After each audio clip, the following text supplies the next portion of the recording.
चलिए तो कुछ बातें एक बार मैं क्रॉस प्रोडक्ट के लिए फिर से बताता हूँ।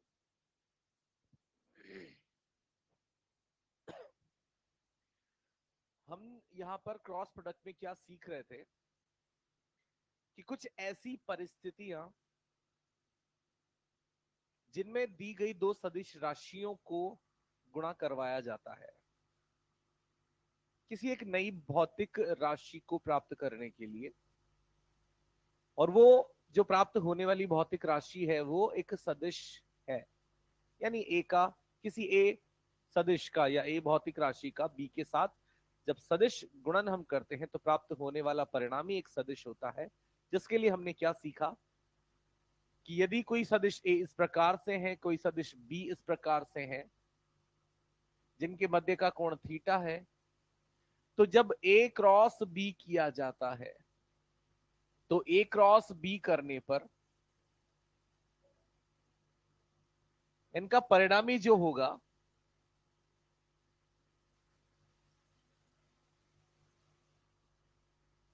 सदिश ए सदिश व बी सदिश के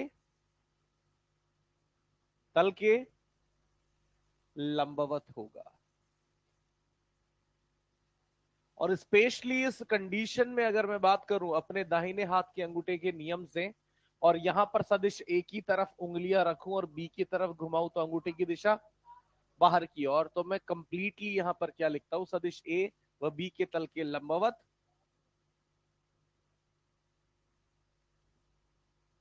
तल से बाहर।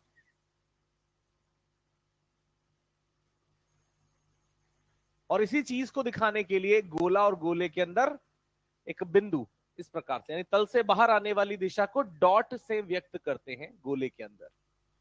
वहीं पर अगर ये चीज कुछ ऐसी हो जाए, बी क्रॉस ए हो जाए,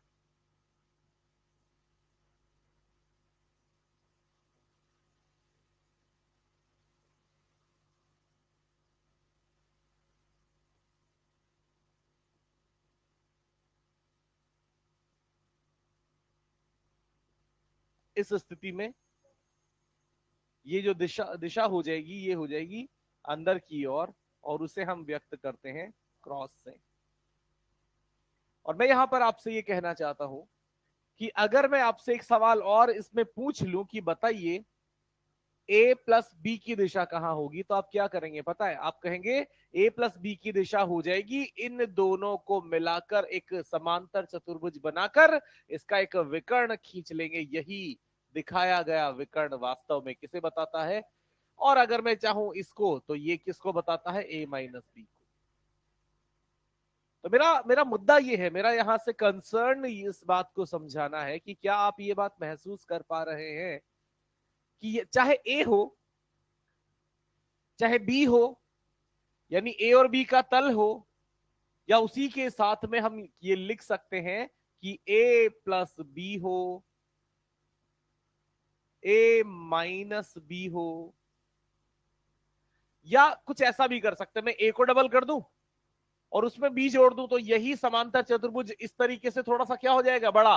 और उसका जो परिणामी आएगा वो परिणामी अभी भी किस तल में रहेगा? इसी ए और बी के तल में। अरे हाँ, तो उदाहरण के तौर पर मैं ऐसा लिख रहा हूं कि चाहे 2a प्लस बी हो, या कुछ इस प्रकार से यहां पर 2a माइनस 3b, कुछ भी हो, ए और बी के योग या व्यवकलन के रूप में कोई भी पद हो, ये सभी ए व बी सदिश के तल में होते हैं। बात समझ आई कि नहीं आई? तो कुल मिलाकर मैं यहां पर क्या कहना चाहता हूं, मैं अपनी बात को फिर से आपके सामने रखता हूं। मैंने कहा कि यदि ए प्लस बी, ए माइनस बी या 2a प्लस बी, ऐसे कोई भी जानकारियां जो है ये कहां रह गई सारी? इस तल में, हाँ के ना? और A cross B, B cross A, ये कहां आ गए तल से बाहर या अंदर? तल के लंबवत। तो मुद्दा क्या फंसता है, सवाल किस प्रकार के पूछे जाते हैं? अपने से कहा जाता है, ये कहा जाता है कि बताइए A vector cross B vector dot A vector plus B vector का वैल्यू क्या होगा?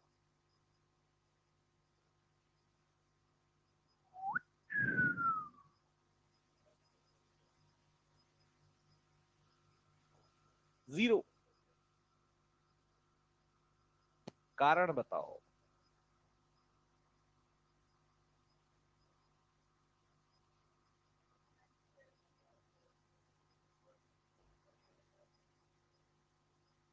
चल ब्रदर, थोड़ा आराम से बोल, मुझे भी समझ आए। तो मालिक, मैं ये कहना चाह रहा हूं, आपके सामने जो बात मैंने रखी है, क्या आप इस कंक्लूजन पर पहुंचे हैं कि दिखाए गए दोनों यहां पर सदिश, एक ये है तल के और ये वाला है तल में, और दोनों यहां पर जो सदिश होंगे ये एक दूसरे के, और जब दो लंबवत सदिशों का डॉट प्रोडक्ट किया जाता है, आंसर हमेशा जीरो आता है।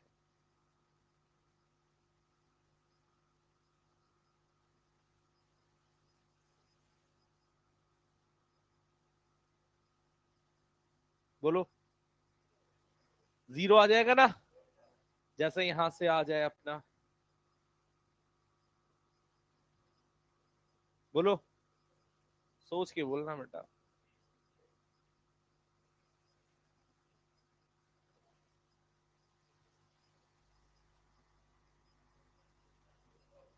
जीरो, ये भी। कुल मिलाकर मैं आपसे कहना चाहता हूं कि यहां आकर अगर ये सवाल ऐसा दे दिया जाए और फिर आप सोचे मैं इसे सॉल्व करूंगा, आप सॉल्व नहीं कर पाओगे, क्योंकि सॉल्व करना ही नहीं है। सिर्फ ये हमें समझना है इस सवाल में कि जिन दोनों सदिशों का डॉट प्रोडक्ट करवाया जा रहा है, मुझे उनके बारे में कॉन्सेप्ट पता होने चाहिए। कॉन्सेप्ट ये कि एक तो है तल में और एक है तल के, और जो तल में है और जो तल के लंबवत है, अगर मैं उठाकर उसको आपके सामने रखूं तो आप निश्चित रूप से इस कोण को कितना महसूस कर पा रहे हो। और जब जब 90 है, डॉट प्रोडक्ट हमेशा जीरो ही देगा। इसके बाद एक और कॉन्सेप्ट हम बात करते हैं। कुछ हमने एप्लीकेशन करके हेडिंग लिखी थी क्या अभी तक? नहीं लिखा ना, तो चलिए एप्लीकेशन 1। ये किसकी एप्लीकेशन की बात करने जा रहे हैं अपन? सदिश गुणन की डॉट प्रोडक्ट की, क्रॉस प्रोडक्ट की, सॉरी, क्रॉस प्रोडक्ट की। और इसमें बात को सुनिएगा, यहां पर हमने क्या कहा कि अब हम क्रॉस प्रोडक्ट की पहली एप्लीकेशन देखने जा रहे हैं, जिनमें है समांतर या प्रति समांतर सदिशों की पहचान।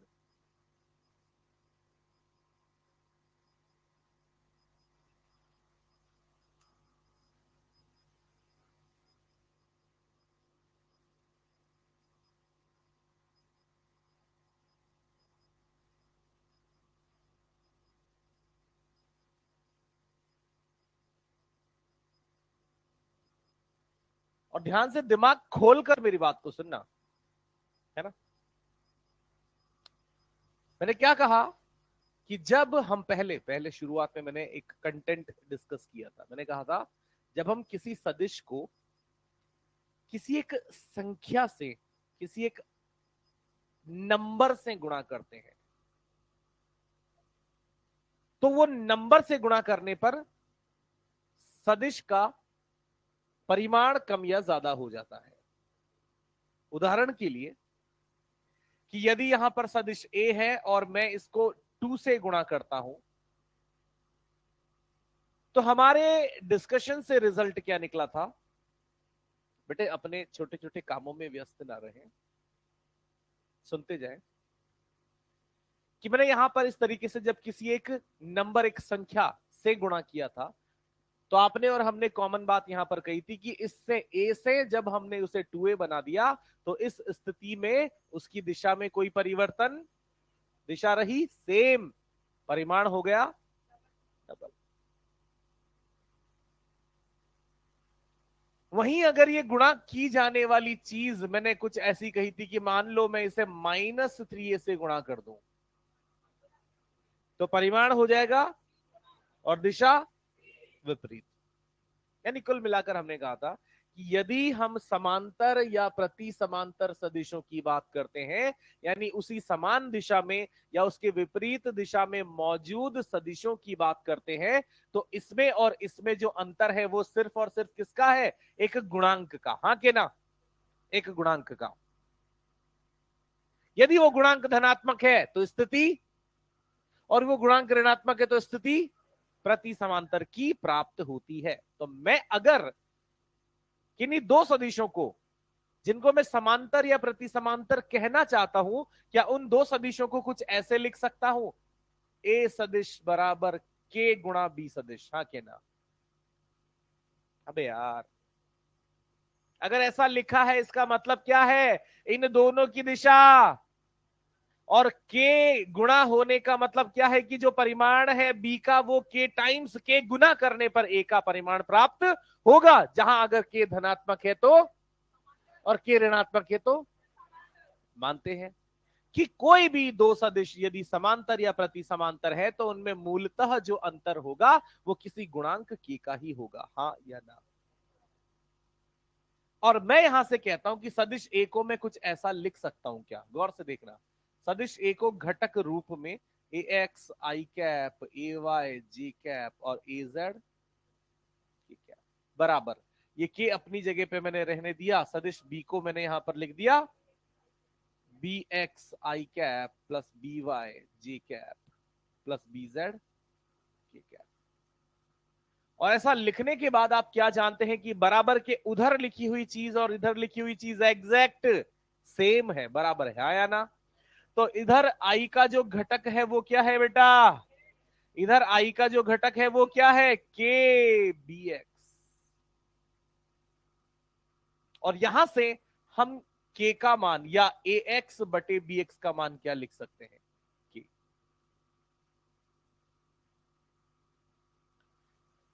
यहां से ए वाई बराबर बोलो जल्दी से,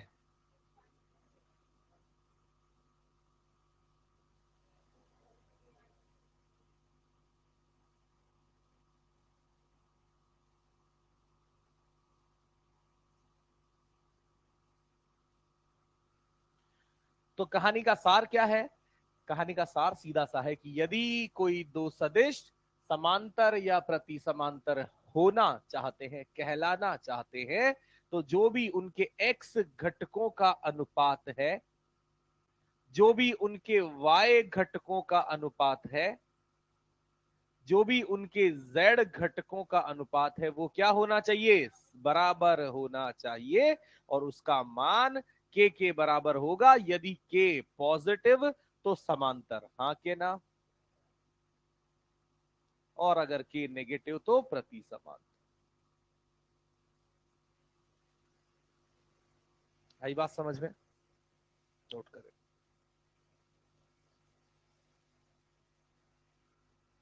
थोड़ा जल्दी से लिखें बेटे, तुरंत, उसको घूरने टाइम पास करने के बजाय थोड़ा फटाफट से पहले लिखने पर प्रक्रिया स्टार्ट कर ले।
उस साइड वाला लिखा।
तो इस तरीके की कंडीशन पे ये दो ही प्रकार के सवाल आपके सामने होंगे।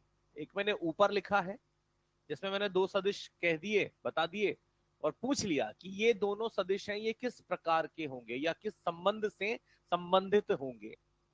तो आपने देखा, आपकी नजरें जानी चाहिए कि यार इन दोनों में तो जब मैं इनके घटकों का जब अनुपात ले रहा हूं, आई घटक का, जे घटक का, के घटक का, वो अनुपात क्या आ रहा है?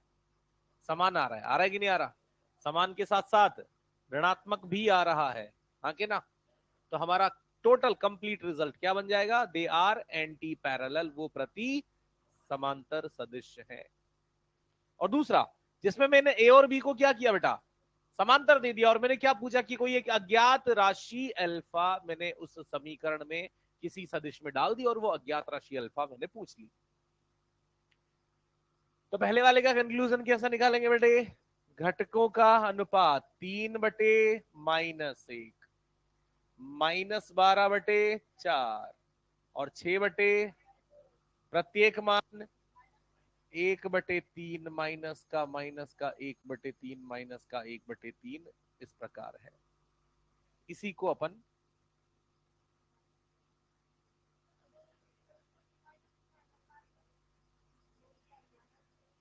उल्टा लिख दिया क्या मैंने? ओके, तो ये आ जाएगा -का 3 आ जाएगा, और ये चूंकि नेगेटिव है इसीलिए प्रति समांतर हो जाएगा। नीचे वाले में 6 अल्फा 6, यहां पर अगर ये दोनों समांतर दिए हुए हैं तो 12 बटे बराबर -4 बटे बराबर 1 बटे, और ये मान 2 के बराबर। तो यहां से 12 बटे अल्फा बराबर 2, तो यहां से अल्फा बराबर 6।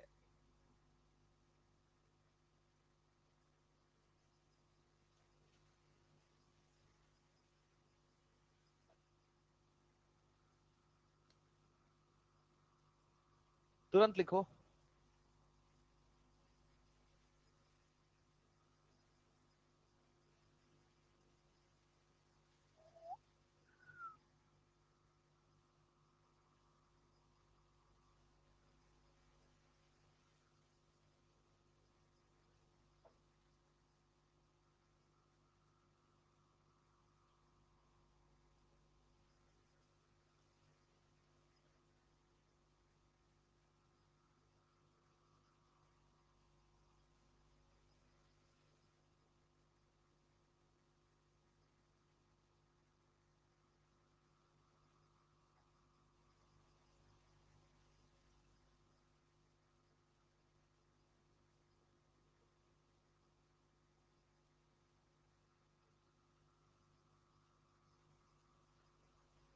लिखा। सेकंड एप्लीकेशन पर आते हैं। अगर मान लीजिएगा, वैसे हमने लिखा हुआ है, स्टिल जवाब चाहते हैं कि मान लो मुझे दो सदिश दे दिए, ए सदिश और बी सदिश, और मुझसे पूछा गया इनके लंबवत एकांक सदिश बताइए। तो ए और बी के तल के लंबवत एकांक सदिश बताने के लिए हमारे पास सबसे बढ़िया रास्ता कौन है? N cap. कौन है? और कोई तरीका शायद अब तक हमने कभी फिजिक्स में जाना नहीं कि यार मैं ए सदिश और बी सदिश से लंबवत कैसे कोई चीज नहीं निकाल लूं। पर क्रॉस प्रोडक्ट खुद चिल्ला चिल्ला के कहता है कि cross product a cross b, अरे भाई मैं हूं जो ए और बी के तल के लंबवत होता हूं। पर मुझे ए क्रॉस बी नहीं बताना, मुझे तल के लंबवत एकांक सदिश बताना है।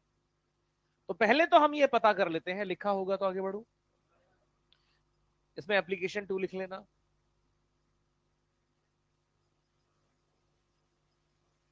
एप्लीकेशन 2 लिख लो, तुरंत लिखो फटाफट से, और इसमें लिखना शुरू करो। इसमें लिखो ए सदिश व बी सदिश, ए सदिश व बी सदिश, ए सदिश व बी सदिश के तल के लंबवत, के तल के लंबवत एकांक सदिश।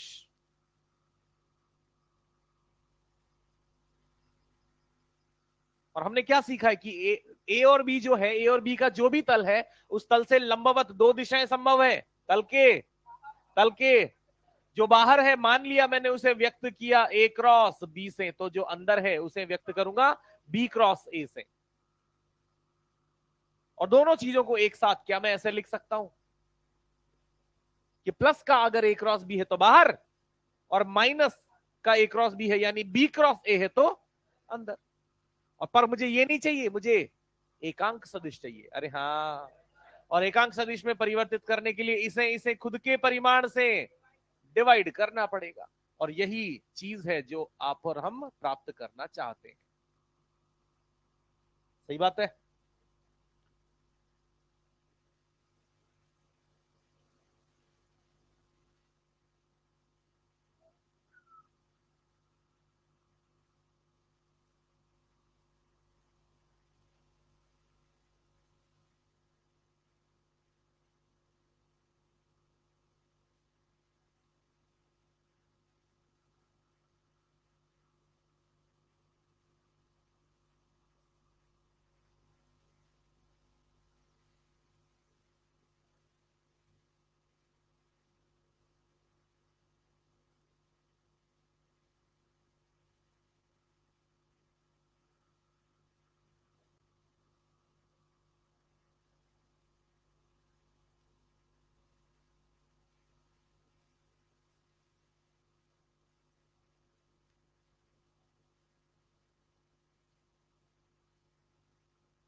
क्या समझ आ रहा है? सबसे पहले इस ए और बी का क्या करोगे?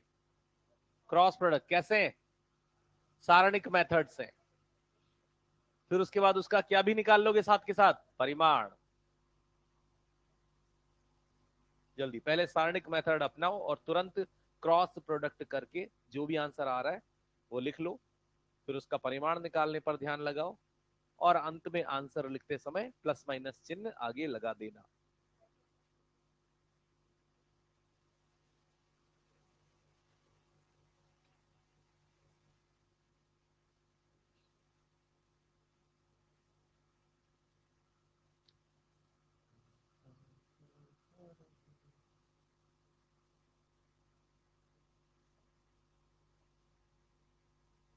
दोबारा बोल।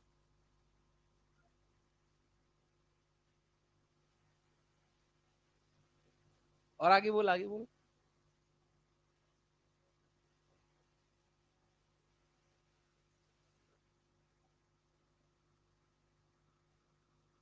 नो।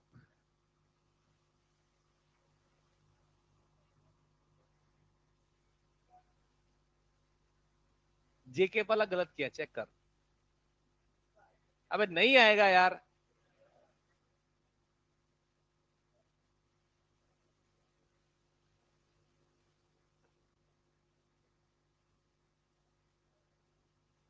सबसे पहले ए क्रॉस बी कर डालते हैं और ये इस तरीके से बना देते हैं। ऊपर आई कैप, जे कैप, के कैप, ये वाला प्लस माइनस प्लस।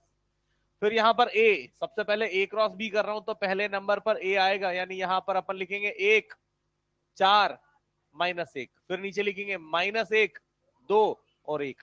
और हमने क्या सीखा था, मैं फिर से बता रहा हूं, आखिरी बार गौर से सब देख लेना कि मुझे अगर यहां पर सबसे पहले आई घटक के बारे में उसकी वैल्यू निकालनी है तो मैं यहां पर आई कैप लिखता हूं प्लस के साथ और फिर ब्रैकेट बनाता हूं। और उसमें मैं क्या करता हूं, आई कैप जिस स्तंभ में और जिस रॉ मतलब जिस पंक्ति में है, स्तंभ और पंक्ति में, उस वाले को तो छुपा लिया जाएगा। हाँ के ना? तो आई वाला स्तंभ और पंक्ति अपन ने छुपा लिया। उसके बाद जो यहां पर घटक बचते हैं, ये 4 बचते नजर आ रहे हैं। उसके बाद अब गुणा करने का पैटर्न क्या होता है? ऐसे। तो ये 4, अरे हाँ, तो यहां पर ये बन जाएगा, ऐसे गुणा करेंगे तो 4 बीच में आएगा। फिर ये और ये -2 माइनस माइनस +2। फिर यहां पर माइनस का जे कैप। अब जे कैप को गुणा करना है तो वापस से ध्यान से देखो, जे कैप वाला स्तंभ और जे कैप वाली पंक्ति नजर आ रही है? छुप गया ये। 4 कंपोनेंट बचते नजर आए। इन 4 में से ये इससे गुणा होगा कि नहीं होगा? तो यहां पर गुणा होने का पैटर्न हम इस प्रकार से देखते हैं, कितना हो जाएगा? 1। बीच में क्या? माइनस। ये दोनों गुणा होके +1। और लास्ट में यहां पर क्या लिख दिया जाएगा? प्लस का के कैप, और के कैप में 2 और माइनस माइनस +4। तो ये तो पूरा क्या हो चुका? और यहां से क्या बच चुका? 6 आई कैप प्लस 6। साथ के साथ कोई मुझे इसका परिमाण बता सकता है? मुझे पता है, जो भी घटक है उसके सबका स्क्वायर, 6 का स्क्वायर, 6 का स्क्वायर ये होता है 6√2। और मुझे वो लंबवत एकांक सदिश बताना है जिसके लिए मैंने क्या सीखा? Plus minus. यहां पर 6 आई कैप प्लस 6 के कैप डिवाइड बाय 6√2। अभी और काम कर सकता हूं, 6 कॉमन लेकर उड़ा सकता हूं, तो ये हो जाएगा प्लस माइनस आई कैप प्लस जे कैप और यहां √2। तो यहां पर √2 नीचे।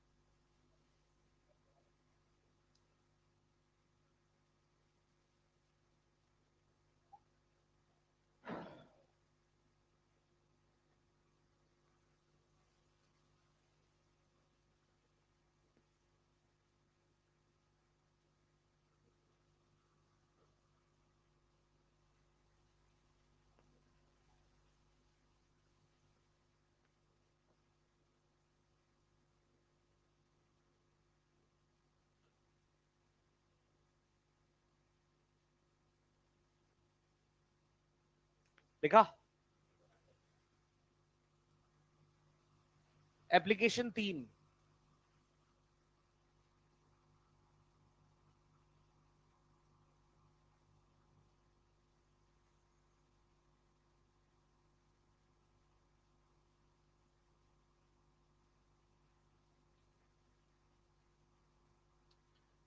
यहां पर जब भी नोट्स रिवाइज कर रहे हैं, ऐसा नहीं ये सब चीजें रटनी होती है ना, अपन को प्रक्रिया पता होनी चाहिए। अपने को ये पता होना चाहिए कि यार मुझे अगर तल के लंबवत सदिश पूछा जाना है तो मेरे दिमाग में ये बात हिट करे कि मुझे क्रॉस प्रोडक्ट वाला कोई तरीका अपनाना पड़ेगा। बैठ के ये नहीं रखना कि यार ए और बी ऐसा होगा तो ये फॉर्मूला लगाऊंगा, ए क्रॉस बी करूंगा, उसके परिमाण से भाग दूंगा। वो स्वतः हो जाने वाली प्रक्रियाएं होती है। तो पढ़ने से ज्यादा ये पता होना चाहिए कि क्या पढ़ना है।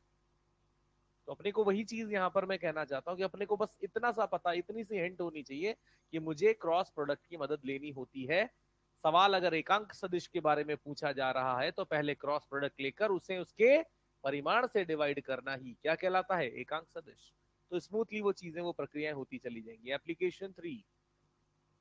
एप्लीकेशन 3 में हम बात कर रहे हैं क्षेत्रफल ज्ञात करने में सदिश गुणन का उपयोग।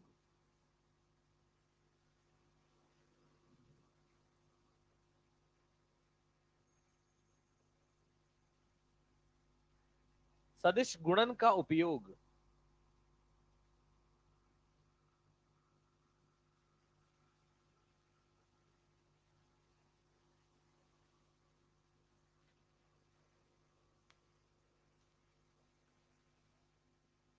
चलिए तो बात को आगे लेकर चलते हैं। हम क्षेत्रफल ज्ञात करने में तीन प्रोसेस, तीन तरीके सीखेंगे। सबसे पहला, उसमें स्मॉल ए करके लिखना। जब सदिश ए लिखें, जब सदिश ए व बी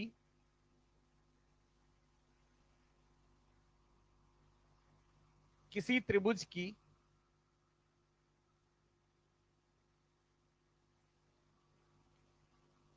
एडजेसेंट को क्या कहते हैं हिंदी में, आसन्न भुजाएं होंगी।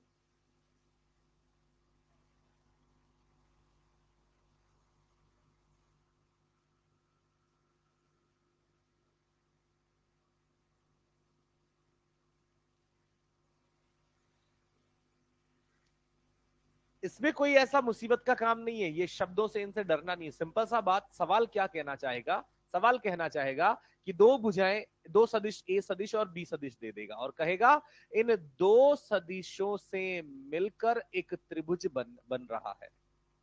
अब मुद्दे की बात, ये दो सदिशों से त्रिभुज कैसे बन सकता है? तो गौर से सुनना। माना यहां पर कोई ए सदिश इस प्रकार से दे दिया और यहां से उसी टेल से मिलाकर दूसरा सदिश भी हमने यहां पर ऐसा बना दिया, दो सदिश कुछ इस प्रकार से दिख गए। अब त्रिभुज कैसा बनेगा? त्रिभुज बन जाएगा क्योंकि आपको करना कुछ भी नहीं होगा, यहां से इन मुक्त सिरों को मिलाना है, बन गया त्रिभुज। इसी बने हुए त्रिभुज का आपको क्या ज्ञात करना है? जहां मैं कह सकता हूं ये कोण ए और बी के बीच का ही क्या होता है, थीटा। और सदिश के मदद से ये ज्ञात करना है, सदिशों का उपयोग करके ये काम करना है। कैसे करना है? पहले हम बेसिक कॉन्सेप्ट पर आ जाते हैं कि किसी त्रिभुज का क्षेत्रफल,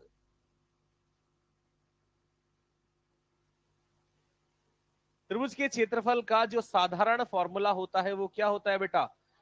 1/2 आधार गुणा ऊंचाई।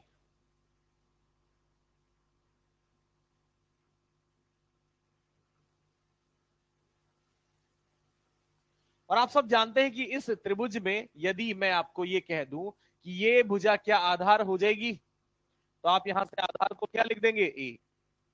और ऊंचाई क्या ये वाली साइड हो जाएगी। और आप सब जानते हैं बी का थीटा के अनुदिश घटक ये वाला होगा और लंबवत घटक ये वाला होगा कि नहीं होगा। और इस लंबवत घटक को बी साइन थीटा कहा जाता है। तो हम यहीं से क्या लिख देंगे, आधार तो हो गया ए और ऊंचाई क्या हो गई, बी साइन थीटा। और इसे ए बी साइन थीटा को ए क्रॉस बी नहीं कहते, ए क्रॉस बी का परिमाण कहते हैं।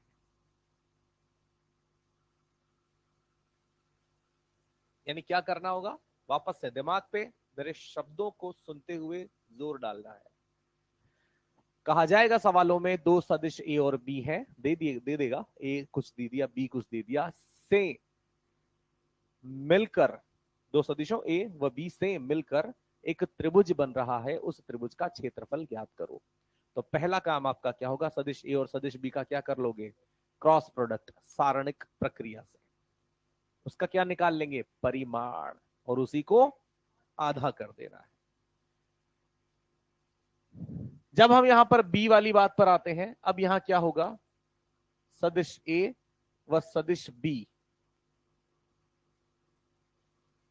किसी समांतर चतुर्भुज की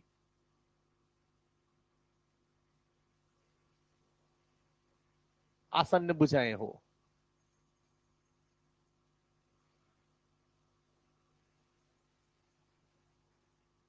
यानी कहने का मतलब यह है कि यहां पर ये कोई भुजा ए सदिश से व्यक्त की जा रही होगी और ये कोई भुजा बी सदिश से, और हम इन दोनों से मिलाकर क्या इस प्रकार से समांतर चतुर्भुज बना सकते हैं, और इसका पूरा क्षेत्रफल, मतलब ये वाली चीज हमसे पूछी जा रही है और ये पूरा क्षेत्रफल पूछा जा रहा है। समांतर चतुर्भुज का क्षेत्रफल क्या होता है,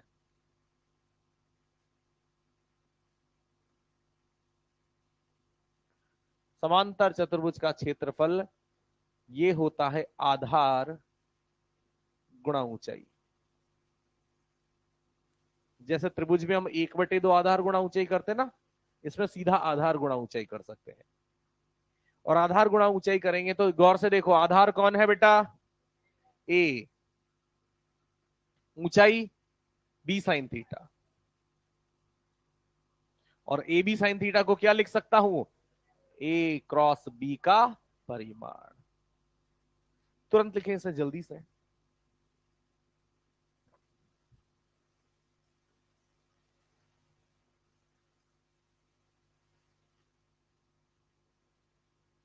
अब से अपन एक काम करेंगे, हमारे पास बेसिक मैथ्स की 6 ईएलपी है, तो मैं चाहता हूं ईएलपी नंबर 1 2 3 आप दोबारा से सब लोग रिवाइज करके अगली क्लास में आए। ईएलपी नंबर 1 2 और 3, उसके 2 टारगेट हैं। एक तो पहला, एक साथ अपन चीजों को करेंगे तो अपने को कॉन्सेप्ट में मिक्स होंगे तो अपने को समझ में आएगा कि यार कहाँ क्या करना है, वो चीजें सेपरेट होने लगेंगी। दूसरा, हम भूल ना जाएं, भूलने से पहले ही एक बार फिर से रिवीजन कर ले, ये हमारा दूसरा टारगेट है। और तीसरा टारगेट कि जो चीजें अभी एक बार हम उसको प्रॉपरली समय निकाल कर डिस्कस करेंगे, ये ईएलपी 1 2 3 दोबारा से मैं डिस्कस करूंगा, और जिनको डाउट रहे हैं वो उसी समय पूछ लें। उनके डाउट्स लेकर अगर कोई 4 दिन 5 दिन बाद आता है तो उसके तो पहले तो काटूंगा पैर।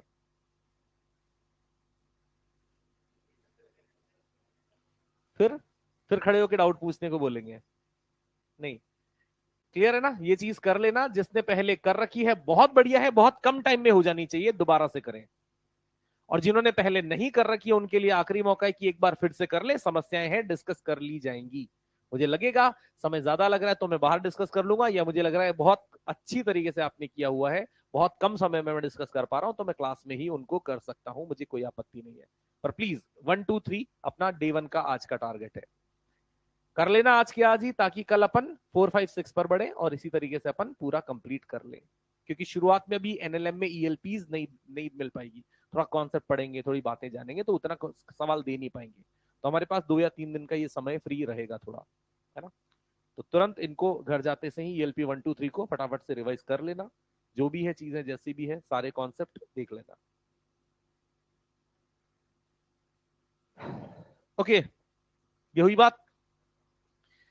तो मैं फिर से स्पेसिफिकली यहां पर बात कह देता हूं कि यदि हमारे पास भुजा ए, सॉरी सदिश ए और सदिश बी एक त्रिभुज का निर्माण करते हैं तो क्या हमने किया, ए क्रॉस बी का परिमाण निकालकर आधा किया। वहीं ए क्रॉस बी, ए और बी से क्या बन रहा था, समांतर चतुर्भुज, तो मुझे आधा करने की आवश्यकता नहीं है। तीसरी बात,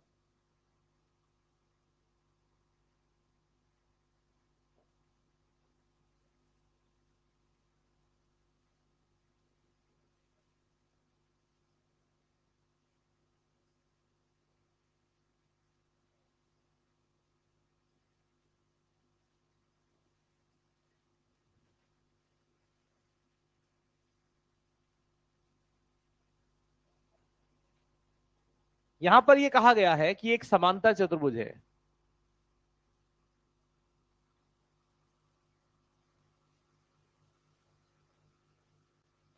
और ये हो गया कि समांतर चतुर्भुज जो यहां पर दिया हुआ है, सदिश ए व सदिश बी उसके क्या है, विकर्ण। यानी ये वाला हमारा हो गया सदिश ए और ये वाला हमारा हो गया सदिश बी। और इस स्थिति में हम इस पूरे समांतर चतुर्भुज का क्षेत्रफल ज्ञात करना चाहते हैं।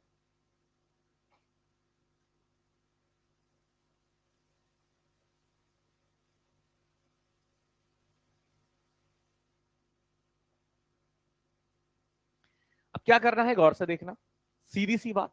समांतर चतुर्भुज एक एक सममित आकृति होती है। जैसे ही अपन यहां से बीच में से एक विकर्ण डालते ना बेटा, बीच में से विकर्ण, तो उधर वाला और इधर वाला क्षेत्रफल क्या रहता है, एकदम समान। बिल्कुल ऐसे ये विकर्ण भी डालते तो ये वाला हिस्सा और ये वाला हिस्सा एकदम क्या रहता है, समान। तो कुल मिलाकर मेरा कहने का मतलब क्या है कि ये त्रिभुज, ये त्रिभुज, ये त्रिभुज, ये त्रिभुज, चारों के चारों त्रिभुज क्या होते हैं, एक समान होते हैं, एक जैसे। तो मैं क्या कहता हूं कि समांतर चतुर्भुज का यदि मुझे क्षेत्रफल निकालना है तो 4 गुणा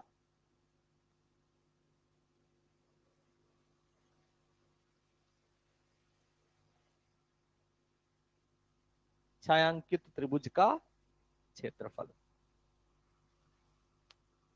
4 गुणा छायांकित त्रिभुज का क्षेत्रफल। क्यों? क्योंकि ऐसे ही 4 और त्रिभुज वहां मौजूद है। अब ये विकर्ण कितना है बेटा, बोलो। तो यहां से यहां तक का ये क्या हो जाएगा, हाँ के ना, ये कितना है, तो यहां से यहां तक का कितना हो जाएगा। अब गौर से देखो, मैं सिर्फ इस वाले छायांकित वाले त्रिभुज की बात कर रहा हूं। इसमें ये वाली भुजा, ये वाली भुजा और इसका क्षेत्रफल। तो क्या यहां पर इस त्रिभुज में a/2 और b/2 भुजा है? तो ऐसा त्रिभुज जिसकी a/2 और b/2 भुजा है, उसका क्षेत्रफल का फॉर्मूला क्या सीखा हमने, 1/2 और यहां पर a/2 गुणा b/2। मानते? और यही चीज हम कहां लिख देते हैं, यहाँ। अरे हाँ भैया, तो क्या हो जाएगा, 4 गुणा 1/8 और अंदर ए सदिश क्रॉस बी सदिश। अरे होगा ना। तो क्या हो जाएगा, यहां से ये कट के 1/8 ए सदिश क्रॉस बी सदिश, या इसे और बेहतर लिखूंगा,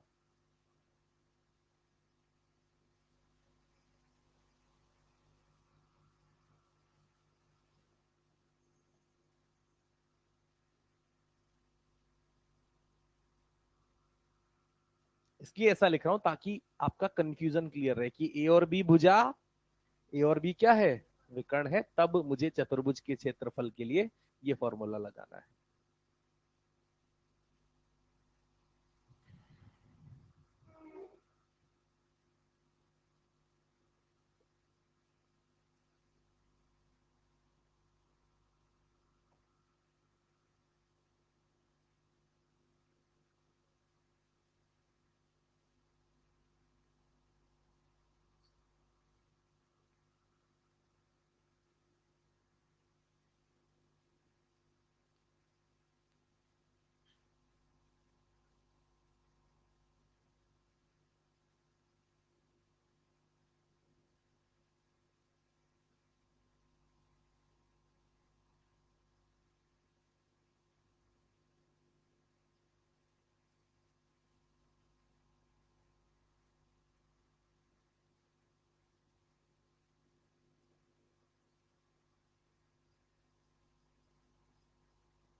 बड़ा बात।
5 बाय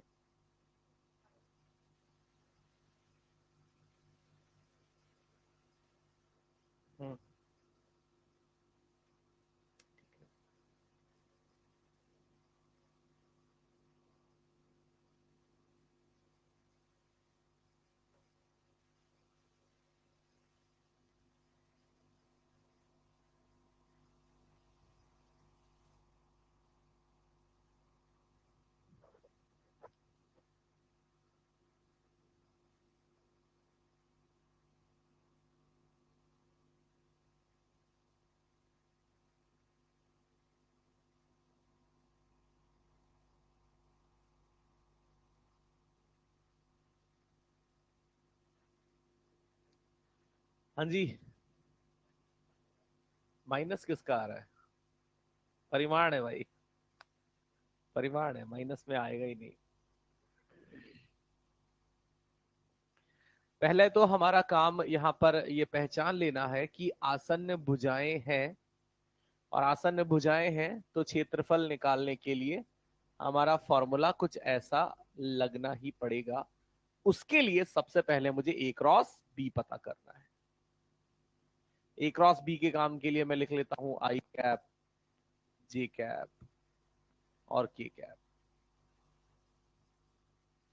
फिर यहां पर लिख लेता हूं ए, ए मतलब 2 - 1 2 और 1 2 1, और गुणा कर लूंगा आई कैप को, तो ये गुणा होगा -1 -4, 2 - 2, और ये हो जाएगा 4 माइनस माइनस प्लस, तो माइनस का 5 आई कैप, ये 0 हो जाएगा, प्लस का 5 के कैप।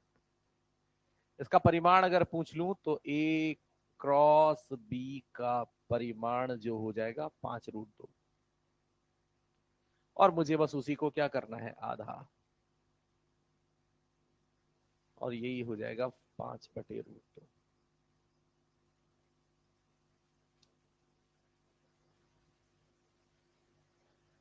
चलिए, इसके बाकी सवाल जो भी पैटर्न है, विकर्ण भुजाएं, पैरेलल मतलब समांतर चतुर्भुज का क्षेत्रफल, वो सब सेम ही है, बाकी कुछ नहीं करना, वही यहां तक की तो प्रक्रिया सेम ही रहेगी। यहाँ हाफ लाना है या नहीं लाना है वो आप कॉन्सेप्ट से, उन स्थितियों ए बी और सी से याद रख लेंगे। यहाँ तक की बात अपन कंप्लीट करते हैं। स्पेसिफिकली जो भी अपना होमवर्क बचा है ईएलपी 10 में वो कंप्लीट कर लेना। 9 तक तो हो ही गया होगा, 10 वाली तक कंप्लीट, और एक्सरसाइज 1 भी मॉड्यूल की पूरी, एक्सरसाइज 2 और 3 जो भी हो वो भी आप निपटा लेना, है ना। चलिए, तो अब अपन आगे बढ़ाते हैं और कहानी में शुरू करते हैं अगला जो हमारा चैप्टर है। वैसे देखा गया है कि इस साल क्वेश्चन कम है, बट स्टिल इस चैप्टर की उपयोगिता सिर्फ इस चैप्टर में नहीं है, या ये यहां तक सीमित नहीं है, ये मैकेनिक्स की शुरुआत है। काफी हद तक इस चैप्टर में काम आने वाली चीजें, काफी हद तक इस चैप्टर में काम आने वाली चीजें, जैसे घटक निकालना, परिणामी बल निकालना कंपोनेंट लेकर, नत्तल के अनुदिश घटक निकालने की आवश्यकताएं, सदिशों को पलटकर जोड़ने में काम आने वाली चीजें यानी सदिश व्यवकलन, ये सारे काम हम बेसिक बेसिक कर चुके हैं। और बस इसी चीज के लिए मैंने आपसे कहा है कि अपन टुकड़ों में 2 3 ईएलपी आज, 3 कल, 3 ऐसे करके पूरा कंप्लीट रिवाइज भी करेंगे, और जिन कॉन्सेप्ट की जरूरत होगी उनको अपन फिर से एक एक बार और देख लेंगे समय आने पर आप अपनी तरफ से कॉन्सेप्ट स्ट्रांग रखें ताकि अपने को चीजें आसान नजर आए। ठीक है बात। तो चैप्टर आप यहां पर लिखेंगे, नेक्स्ट हेडिंग लिखेंगे,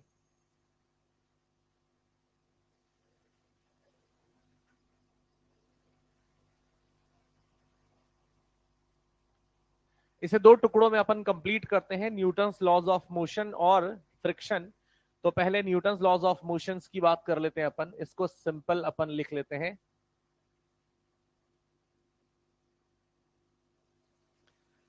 कहानियां बातें बहुत सारी है, हम सिर्फ उन बातों पर खुद को सीमित रखेंगे जिनसे हमें आने वाली चीजें, आने वाले कॉन्सेप्ट में रिलेशन पता लगेगा। तो न्यूटन ने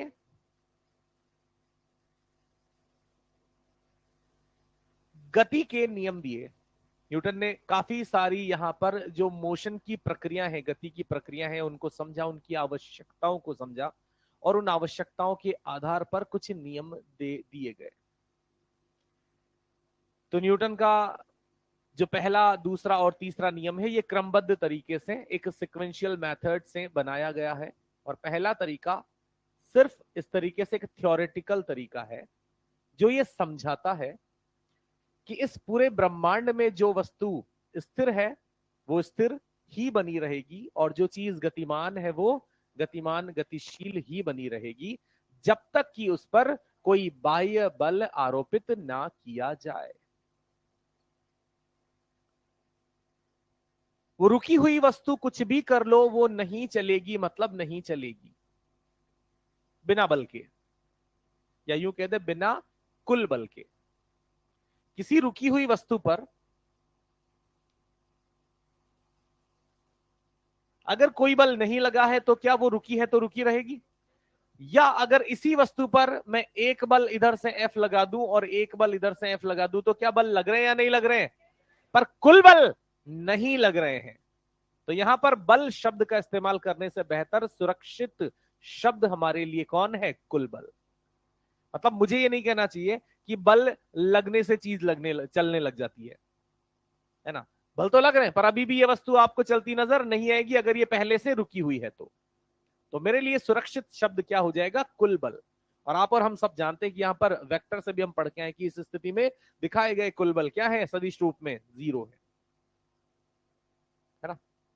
तो हम यहां से बात को वापस स्टार्ट करते हैं। हम कहते हैं, बहुत साधारण सा स्टेटमेंट है, आप चाहें तो लिख भी सकते हैं।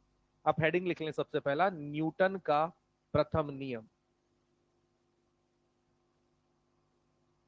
न्यूटन का प्रथम नियम।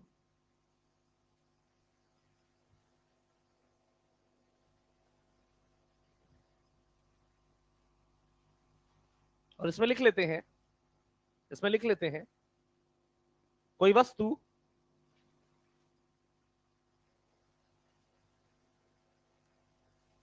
कोई वस्तु यदि स्थिर है, कोई वस्तु यदि स्थिर है तो स्थिरावस्था में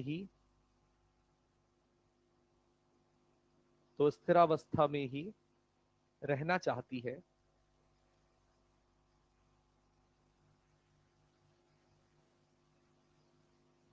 वह नियत गति से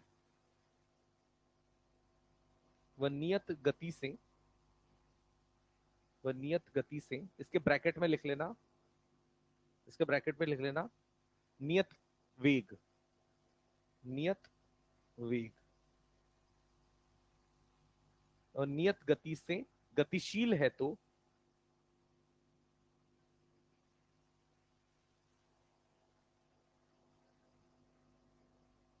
गतिशील ही बनी रहना चाहती है, गतिशील ही बनी रहना चाहती है, जब तक कि उस पर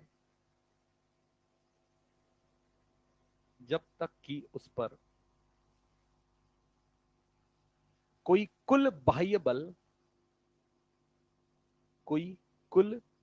बाह्य बल आरोपित ना किया जाए।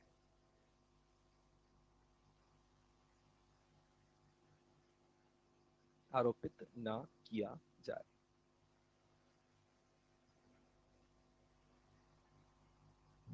तो जैसे मान लो मैंने यहां पर एक वस्तु बना दी और इस वस्तु पर अभी कुल बल 0 है, बिल्कुल, और कुल बल 0 है और ये यहां पर स्थिर अवस्था में है, तो ये स्थिर बनी रहेगी। और बिल्कुल ऐसे ही एक और वस्तु में यहां पर बना देता हूं और ये इस तरफ नियत वेग से गतिशील है और इस पर भी कुल बाह्य बल क्या है? 0। तो मुझे बताओ कि ये जो नियत है, जो कुल बाह्य बल 0 है, स्थिर है तो स्थिर ही बनी रहना चाहेगी। जो नियत वेग से गतिशील है वो नियत वेग से ही गतिशील रहना चाहेगी। तो इस स्थिति को अपन कहते हैं स्थैतिक साम्य। साम्य है ना, साम्य मतलब कुल बल 0, साम्य मतलब कुल बल, साम्य मतलब कुल बल, और वस्तु रुकी हुई है तो स्थैतिक साम्य, और वस्तु अगर गतिशील है तो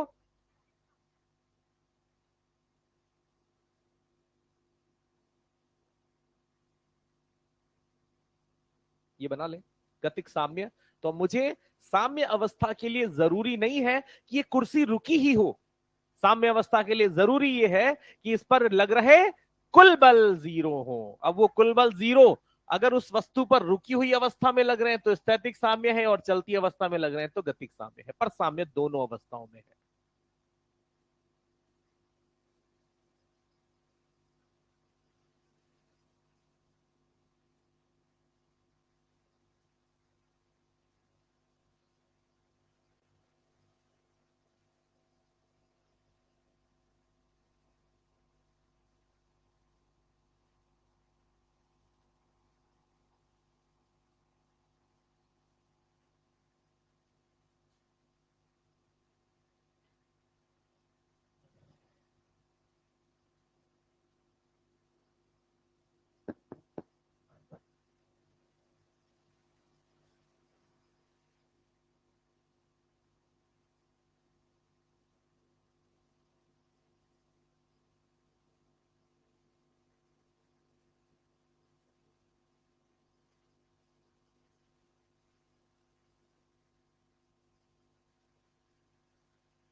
उनके पहले यही जो बात थी, सेम बात थी, ये वैज्ञानिक गैलीलियो ने भी कही, तो उन्होंने अपने जड़त्व के नियम से इस बात को समझाया था। इसीलिए अपन न्यूटन के प्रथम नियम को गैलीलियो का जड़त्व का नियम भी कहते हैं।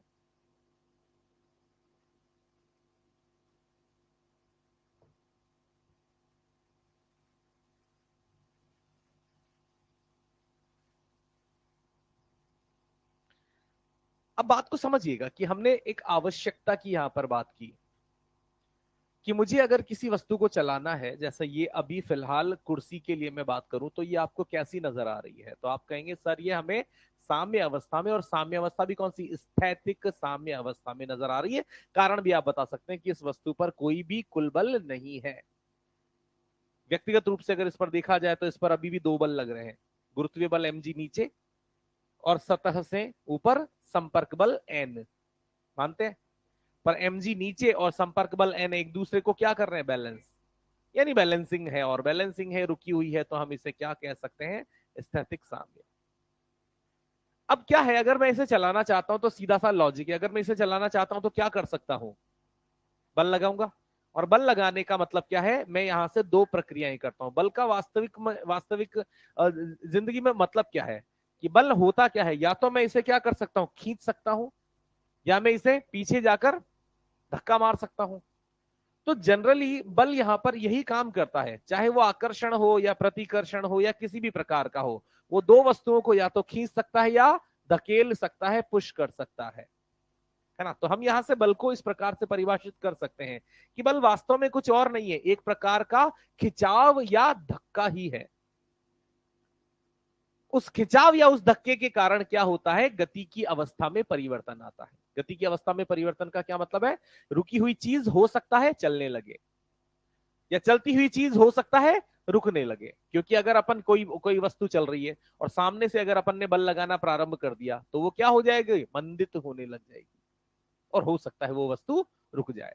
तो कुल मिलाकर यहां से अगर बल को परिभाषित किया जाए तो क्या हम लिख सकते हैं कि बल एक प्रकार का खिंचाव या धक्का है, जिसके कारण वस्तु की गति की अवस्था में परिवर्तन किया जा सकता है। और वस्तु की गति की अवस्था में परिवर्तन का मतलब क्या है, रुकी हुई को चलाया जा सकता है, चलती हुई को, या चलती हुई को और तेज चलाया जा सकता है। कई सारी चीजें हो सकती है, यहां से कई सारी चीजें हो सकती है। ये भी हो सकता है चलती हुई की दिशा बदली जा सकती है, हाँ कि ना। पर साधारण स्वरूप में हम यहां पर इसको इस प्रकार से लिख लेते हैं, हेडिंग लिख लो चाहो तो आप, बल, फोर्स। बल, फोर्स,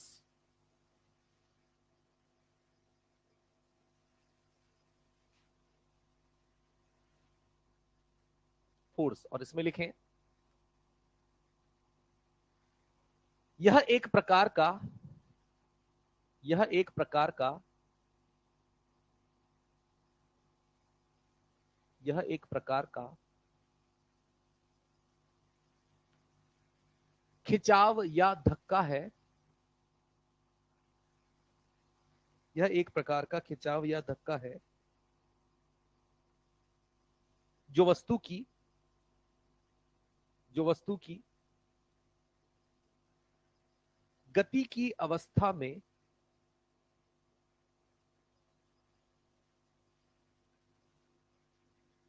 गति की अवस्था में परिवर्तन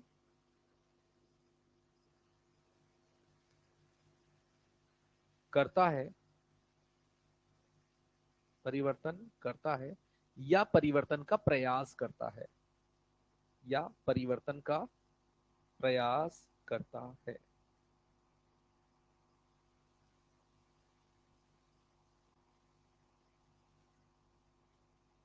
अगली लाइन में लिखें कुल बल की उपस्थिति में, कुल बल की उपस्थिति में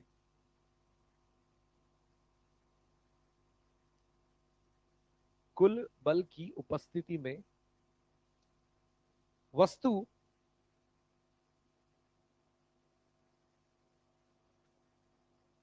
अपनी चाल, वस्तु अपनी चाल, कॉमा, दिशा,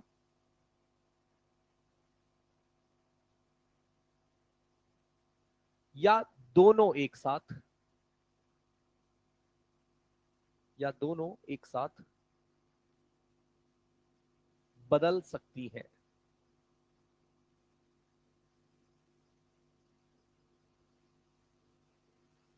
समझ गए ना कि कुल बल अगर वहां पर है, कुल बल मौजूद है, तो वस्तु की चाल बदल सकती है, वो धीमा या तेज हो सकती है, वो दिशा बदल सकती है, या काफी बार दोनों, चाल भी बदल जाएगी, उसकी दिशा भी बदल जाएगी। जैसे एक मोड़ आया, अपन ने कार को मोड़ा, वेग भी हमने कम ज्यादा कर लिया, दिशा भी मोड़ ली, सारे काम हो सकते हैं। इसके साथ ही लिख लेना एवं यह अपनी, एवं यह अपनी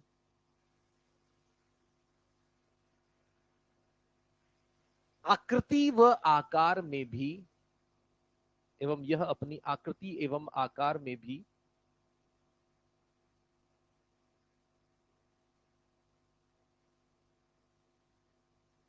परिवर्तन कर सकती है।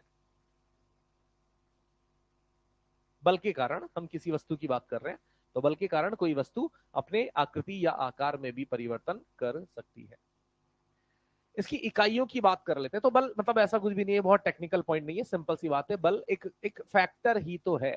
मतलब अगर हमसे पूछा जाए कि बल वास्तव में है क्या, तो एक ऐसा कारक ही तो है जिसके कारण हम कई सारी चीजें होते देखेंगे इस दुनिया में। हम देखेंगे कि बल ही है जिसके कारण रुकी हुई चीजें चलने लगेंगी, चलती हुई चीजें रुकने लगेंगी। आकार आकृतियों में परिवर्तन करने के लिए भी अपन बल लगा देते हैं, दिशा परिवर्तन करने के लिए भी अपने को बल ही लगाना पड़ता है। ये सारी चीजें यहाँ पर बल जैसे एक घटक, एक काम के कारण होती है। और जो बल भौतिक राशि हम यहाँ पर बात कर रहे हैं, उस भौतिक राशि के बारे में कुछ चीजें हैं जो हम यहाँ पर जान लेते हैं।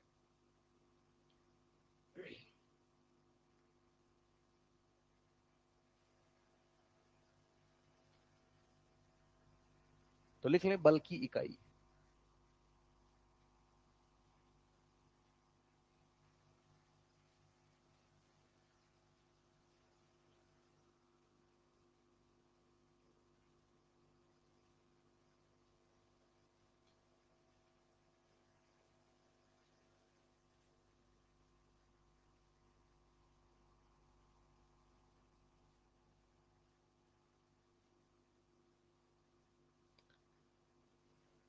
MKS यानी जो हमारा किलोग्राम लंबाई को मीटर में और इस तरीके समय को सेकंड में नापने का जो तरीका है, उस हिसाब से जो बल की इकाई है वो होती है किलोग्राम मीटर प्रति सेकंड स्क्वायर।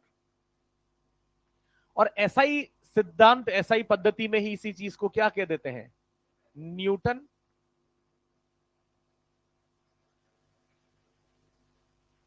भाई अगर आप शॉर्ट में लिखना चाहते हैं तो कैपिटल एन, और पूरा लिखना चाहते हैं तो छोटे एन से शुरू होकर न्यूटन।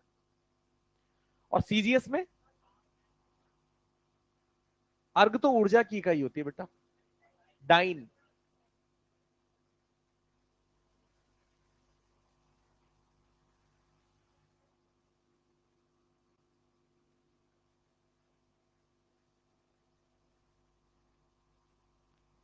और इन दोनों में रिलेशन क्या होता है मेरे भाई, कि 1 न्यूटन बराबर 10 की घात 5 डाइन।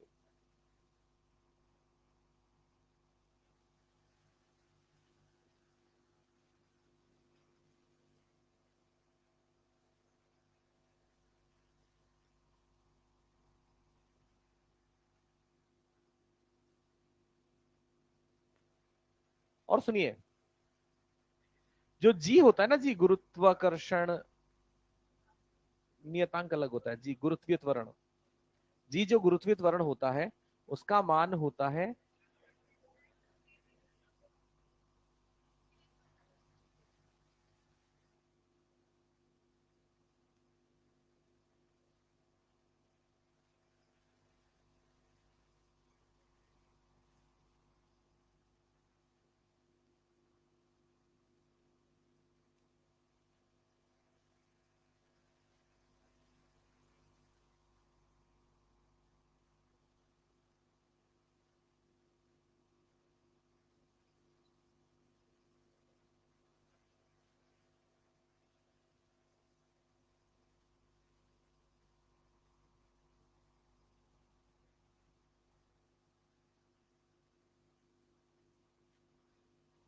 इसकी कुछ अन्य इकाइयां भी है, जैसे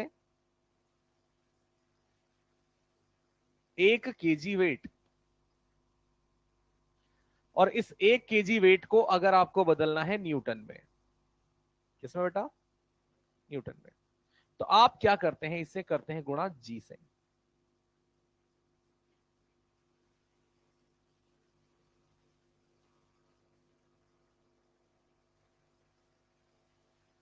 तो हमें बात समझ में आती है कि 1 केजी वेट, केजी ये किस इकाई में आता है, एमकेएस में, और एमकेएस वाली वैल्यू जो जी की होती है वो कितनी होती है, 9.8। तो यहां पर 1 केजी वेट को जब आप यहां पर न्यूटन में कन्वर्ट करेंगे तो कितना हो जाएगा, 9.8 न्यूटन। जैसा इन्होंने कहा सर इसे तो लगभग 10 मान लेते हैं ना, अगर सवाल कहता है या हम चाहते हैं 10 मान लेंगे तो मान लेंगे, पर फिलहाल मैं इसकी एग्जैक्ट वैल्यू के साथ जाना चाहूंगा फिलहाल। तो मैंने कहा कि जब केजी वेट को न्यूटन में कन्वर्ट करना है तो क्या करना पड़ेगा, जी से गुणा करना पड़ेगा, 9.8 से गुणा करना पड़ेगा। यानी अगर बोल दिया जाए 5 केजी वेट, तो 5 गुणा 9.8, 10 केजी वेट तो 10 गुणा 9.8। वही अगर न्यूटन से केजी वेट में आना है, नहीं समझ में ये बात।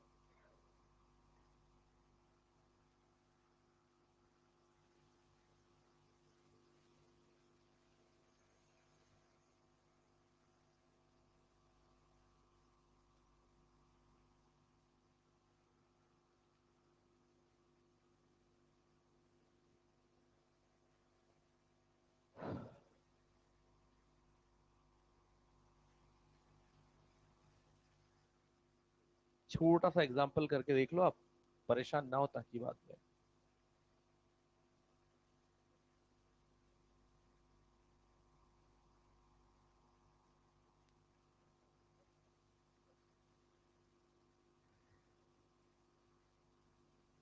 तो क्या करेंगे, 5 गुणा, और किस में हो गया, न्यूटन में, और गुणा कर लो।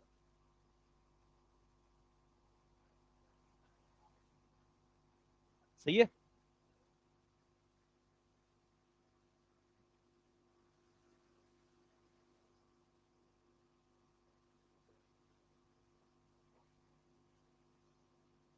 इसके बाद आप हेडिंग लिखेंगे,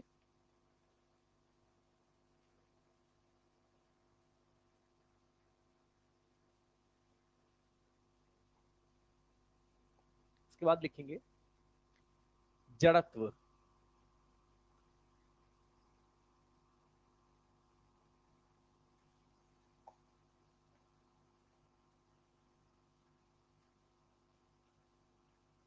बढ़ा दो इसको आगे यहां से।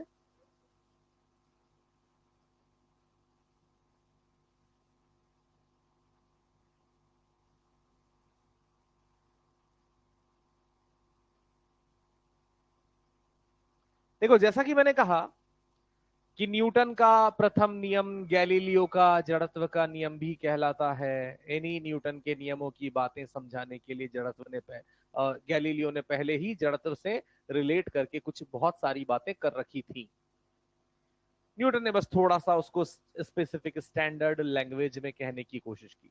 गैलीलियो ने क्या कह रखा था उनकी बातें अगर सुने तो उन्होंने कहा कि यहां पर हर एक प्रत्येक वस्तु के पास अपना खुद का एक जड़त्व है, इनर्शिया है, प्रत्येक वस्तु का। आलसी आदमी के पास कौन सा इनर्शिया होता है, कौन सा जड़त्व होता है? स्थिरावस्था का। वो बैठ गया तो वो जब तक नहीं चलेगा जब तक एक उड़ती हुई चप्पल ना आए। और उसी उड़ती हुई चप्पल को अपन क्या कहते हैं? बाह्य बल। सही बात है। तो यही चीज यहां पर होती है। वैसे ही कोई छोटे बच्चे दिन भर इधर भागते रहते हैं, चलते रहते हैं, उनके पास कौन सा? गति का जड़त्व। कौन सा? वो जब तक चुप नहीं बैठेगा जब तक उस पर कोई बाह्य बल, वापस से वही। यही चीज है, मतलब जो चल रहा है वो चलते रहना चाहता है, जो बैठा है वही बैठे रहना चाहता है। और इसीलिए जड़त्व को यहां पर तीन भागों में, तीन नामों में बांट दिया गया। तो मैं पहले जड़त्व की लैंग्वेज क्लियर कर देता हूं कि प्रत्येक, जैसा हमने कहा ना कि क्यों चाहिए भाई बल। न्यूटन ने नियम दे दिया कि कोई वस्तु रुकी है रुकी रहना चाहेगी, चलती है चलती रहना चाहिए। क्यों चाहेगी? जब तक कोई बाह्य बल ना आ जाए। क्यों ऐसा है? फिर उसके लिए कारण यहां पर बताया गया कि प्रत्येक वस्तु के पास एक जड़त्व। जड़त्व क्या काम करता है कि उस वस्तु की गति की अवस्था में परिवर्तन का विरोध करता है। तो इसमें लिख लो, ऐसा गुण किसी वस्तु का, ऐसा गुण किसी वस्तु का, ऐसा गुण जिसके कारण, किसी वस्तु का ऐसा गुण जिसके कारण वह वस्तु, जिसके कारण वह वस्तु गति की अवस्था में परिवर्तन, गति की अवस्था में परिवर्तन, गति की अवस्था में परिवर्तन, और ब्रैकेट में लिखना, कोष्टक में लिखना, स्थिरावस्था एवं,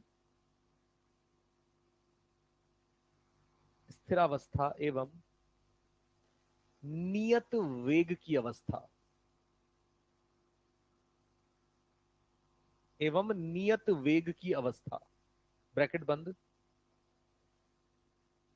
ब्रैकेट बंद, का विरोध करती है, का विरोध करती है, उसे जड़त्व कहते हैं, उसे जड़त्व कहते हैं।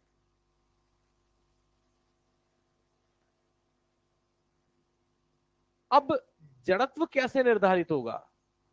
एक साइकिल है, एक ट्रक है, कैसे पता लगेगा किसका जड़त्व कम है किसका जड़त्व ज्यादा है? तो हम कुछ इस प्रकार से सोचते हैं कि यार एक वस्तु साइकिल जिसको मैं कम प्रयास से चला सकता हूं, एक वस्तु ट्रक जिसको मुझे चलाने के लिए ज्यादा प्रयास की जरूरत है। प्रयास का ही सीधा सा मतलब क्या है? बल।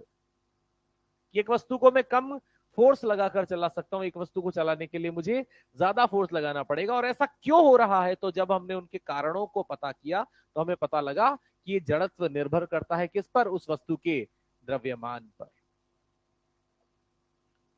यानी हमें समझ आया, जिस वस्तु के लिए हम कहना चाहते हैं इसका जड़त्व ज्यादा है, वास्तव में उसका द्रव्यमान ज्यादा है, जिसका जड़त्व कम है उसका द्रव्यमान कम है। पर यहां पर यह भी बात आती है कि जड़त्व जो है वो द्रव्यमान नहीं है। जड़त्व जो है वो तो सिंपल सिंपल क्या है उसका? एक एक तरीके का रिप्रेजेंटेशन है। मतलब आप ये नहीं कह सकते, जड़त्व को नाप नहीं सकते। ऐसा नहीं कि इस बॉटल का जड़त्व कितना है, कोई कह दे बॉटल का जड़त्व इतना है 10 20।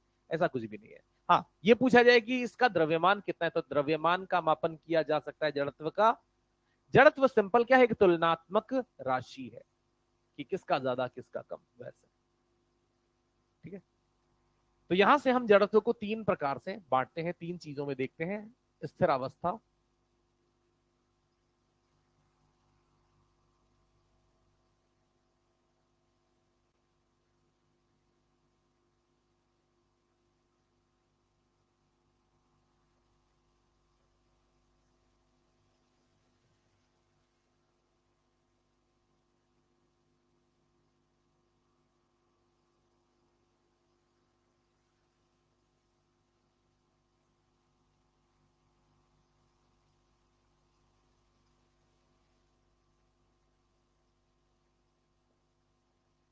ठीक है, और इनके साथ अपन आगे बातें करेंगे, इनमें क्या चीजें होती है, थोड़ी सी स्टेटमेंट बेस्ड बातें होती है, बाकी ज्यादा इनका कोई रोल नहीं है। ठीक है, एक बार ये पढ़ लेना, और जो मैंने काम कहा है प्लीज वो सब कर लेना।